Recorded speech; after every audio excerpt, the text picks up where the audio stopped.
11वां घर, 11वां घर किस चीज का है?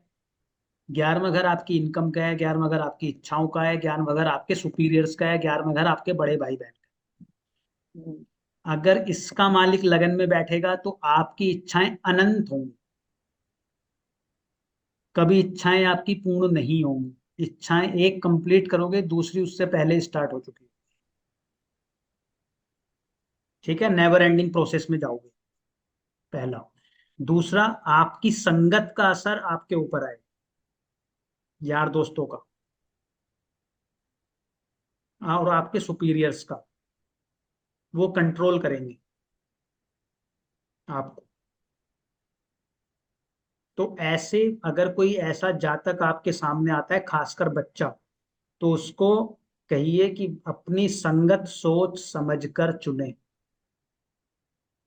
क्योंकि जैसी संगत आएगी वैसी रंगत उसकी पर्सनैलिटी में दिखेगी। एकदम इन्फ्लुएंस हो जाएगा उनसे, टाइम नहीं लगाएगा। लेकिन उनसे वो लाभ भी मिलेगा उसको। अगर कोई नेगेटिव इन्फ्लुएंस नहीं है तो सुपीरियर से, दोस्तों से उसको लाभ भी मिलेगा, बड़े भाई बहन से उससे उनको लाभ भी मिलेगा। और जो इच्छाएं होंगी वो पूर्ण भी होंगी। इच्छाएं अनंत होंगी लेकिन पूर्ण भी होंगी। सिर्फ एक ही सर ऐसे कंडीशन आदमी में को तो इसको। ज्यादा से ज्यादा इच्छा करनी चाहिए सर। हाँ, होती ही रहेंगी, करने की जरूरत नहीं पड़ेगी जिसका होता है।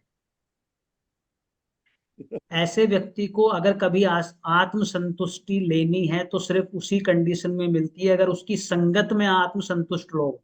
दैट्स इट, और कोई सॉल्यूशन नहीं।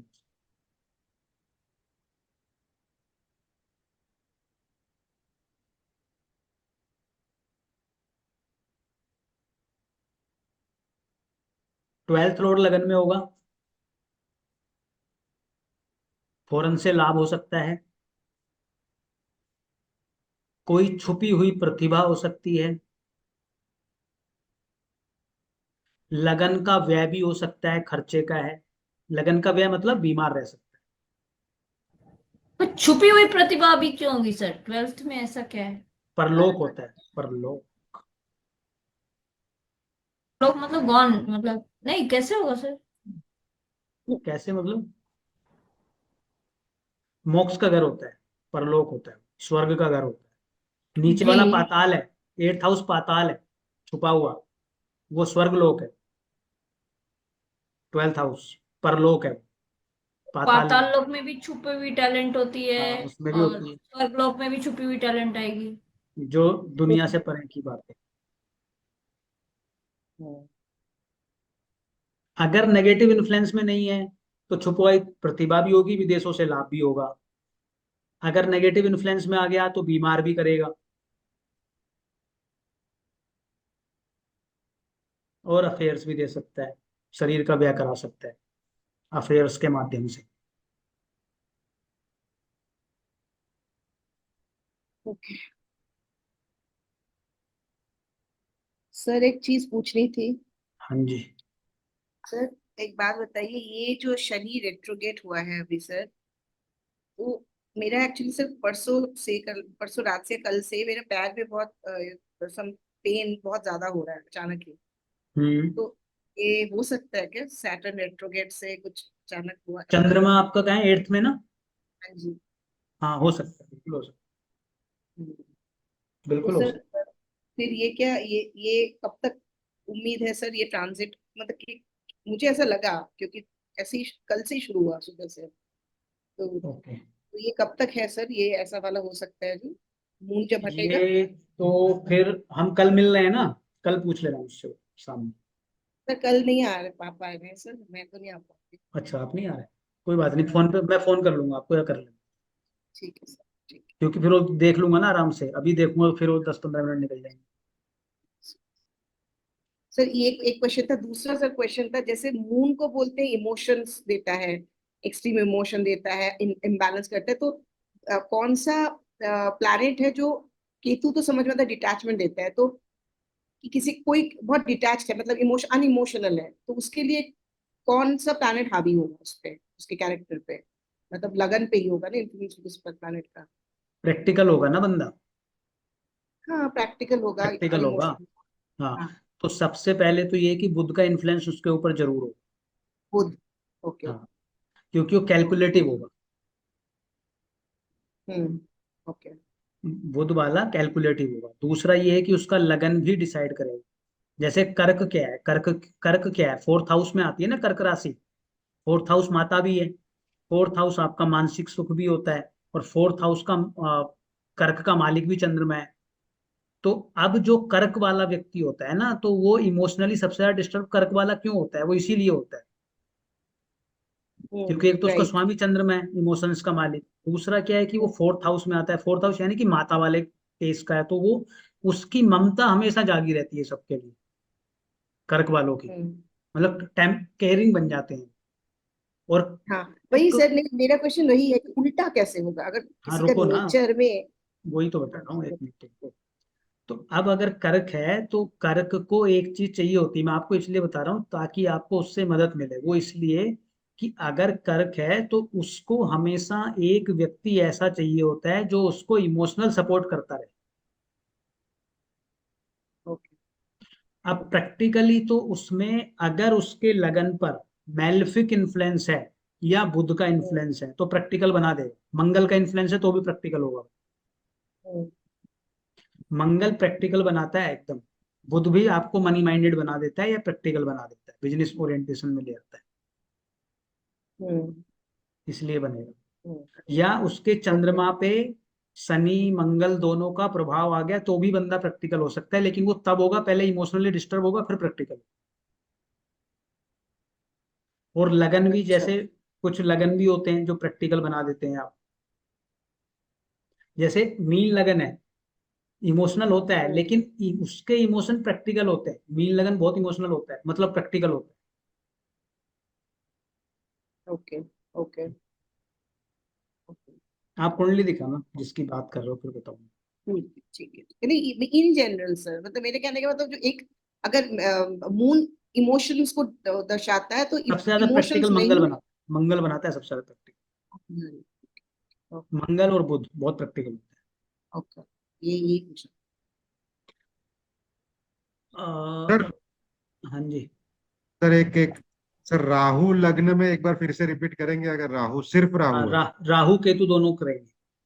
अगर राहु लगन में है तो वो आपको सेल्फ कॉन्शियस बहुत ज्यादा बनाएगा, नंबर वन। तो नहीं लड़िया। नंबर दो, आपके अंदर किसी भी चीज को पाने का पेशेंस कम कर देगा। मतलब एकदम इमिडिएटली आप उसको पाना चाहोगे चीजों। दूसरा, आप हमेशा सेंटर ऑफ अट्रैक्शन बने रहना चाहोगे।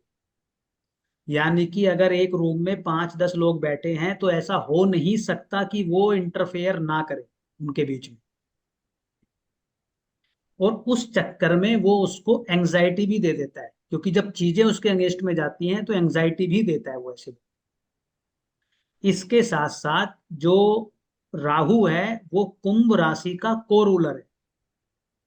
कुंभ राशि का को रूलर है। तो जिस भी लगन की आप बात कर रहे हो उसमें आप ये देख लेना कि कुंभ राशि किस घर में आ रही है, और उसके रिजल्ट उसमें ये भी ऐड ऑन कर देना उस घर के, कुंभ राशि का, यानी जिस घर में कुंभ राशि है।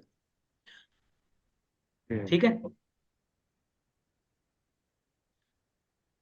म्यूट और है। सर अगर ये जुपिटर वाला के नहीं साथ। समझा सर, वो कुंभ राशि वाला नहीं समझा सर। हाँ एक बार फिर से जैसे बोलिए। नौ, मान लीजिए कि नौवे घर में है कुंभ। 9वें घर में कुंभ है तो लगन क्या बना, 2 नंबर। मिथुन। हाँ मिथुन बना, सॉरी मिथुन बना 3 नंबर। नहीं, तो हाँ मिथुन। मिथुन बना ना, 11 नंबर राशि अगर आपकी 9वें घर में, मिथुन बना।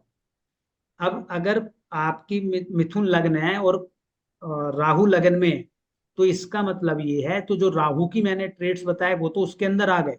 अब इसके साथ साथ उसके पिता का, उसके गुरु का और उसके धर्म का भी इन्फ्लुएंस आएगा, 9th हाउस का उसके। ओके। ओके। केतु अगर है तो केतु लगन वाला व्यक्ति सेल्फ से डिटैच रहता है। वो अपनी पर्सनैलिटी पे ध्यान नहीं देता। कुछ भी पहन लेगा, कुछ भी खा लेगा, कुछ भी करता रहेगा, मतलब उसको पर्सनैलिटी दिखने दिखाने में ज्यादा कुछ लेना देना नहीं होता उसको। वो अमिताभ बच्चन वाला नहीं?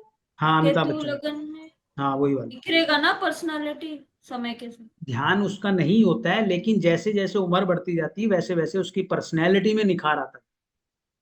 अपने आप नेचुरली? हाँ, हाँ नेचुरल। लेकिन वो ध्यान नहीं देता अपनी पर्सनैलिटी। अच्छा। हम्म। बहुत कॉन्शियस नहीं होता अपनी पर्सनैलिटी को लेके। ओके। और केतु जो है को रूलर है वृश्चिक का। अच्छा। केतु को रूलर है वृश्चिक का। तो अब उस कुंडली में जिसमें भी आप देख रहे हो कि केतु लगन में है, वृश्चिक के ओर ऐड कर देना, जिस भी घर का वृश्चिक मालिक है। सर राहु किसी का कॉर्नर नहीं है? बताया ना अभी, कुंभ का। ओहो, अच्छा अच्छा अच्छा अच्छा। तो कुंभ जिस घर में है उस घर का ये रिजल्ट ले एक्टिवेट कर। आएगा, हाँ उस घर का रिजल्ट ले। और केतु वृश्चिक के, वृश्चिक जिस घर में पड़ रही है उसके रिजल्ट। सर तो जैसे फोर्थ हाउस में मेरा 11 नंबर राशि है, तो हाँ, क्या होगा? आप बताओ क्या होगा। सर माता माता का प्रभाव आएगा? बिल्कुल आएगा। डोमेस्टिक लाइफ का प्रभाव आएगा। ओके।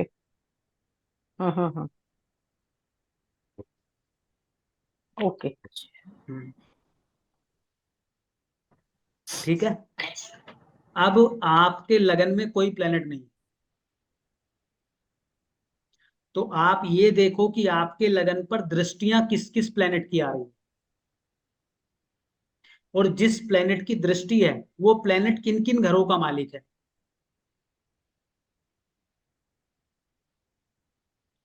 फॉर एन एग्जाम्पल, किसी का मान लो मकर लगन है, ठीक है। किसी का मकर लगन है और उसके सप्तम हाउस में बुध बैठे, ठीक है। किसी का मकर लगन है, उसके सप्तम हाउस में बुध बैठे, और लगन पे इस बुध की दृष्टि जा रही है, इसके अलावा किसी की दृष्टि नहीं है लगन, ठीक है।